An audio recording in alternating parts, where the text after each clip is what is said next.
ഒരു കുട്ടനാടൻ പുൽക്കൂട് വെള്ളത്തിനുള്ളിലായാൽ എങ്ങനെയിരിക്കും?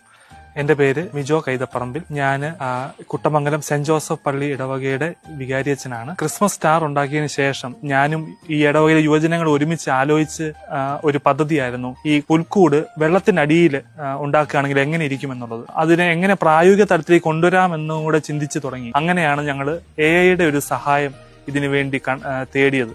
അങ്ങനെ തേടിയപ്പോഴാണ് നമുക്ക് ഇതുപോലത്തെ ഒരു കൃത്യമായിട്ടുള്ളൊരു രേഖാചിത്രം, കൃത്യമായിട്ടൊരു ഐഡിയ നമുക്ക് കിട്ടുന്നത്. പിന്നെ നമ്മുടെ ഈ യുവജനങ്ങളിൽ തന്നെ കുറച്ച് മുതിർന്ന ഒരാളുടെ ഒരു ഗൈഡൻസോടുകൂടി ഇതിനെ ഒരു പ്രായോഗിക തലത്തിലേക്ക് കൊണ്ടുവന്നതാണ് നമ്മളിപ്പോൾ കണ്ടുകൊണ്ടിരിക്കുന്നത്. കരയ്ക്ക് വെക്കുന്ന ഒരു പുൽക്കൂടിനെ അപേക്ഷിച്ച് വെള്ളത്തിനുള്ളിൽ നമ്മളൊരു പുൽക്കൂട് സെറ്റ് ചെയ്യുമ്പം അതിൻ്റെതായിട്ടുള്ള പ്രായോഗിക ബുദ്ധിമുട്ടുകൾ ഒത്തിരി ഉണ്ട്.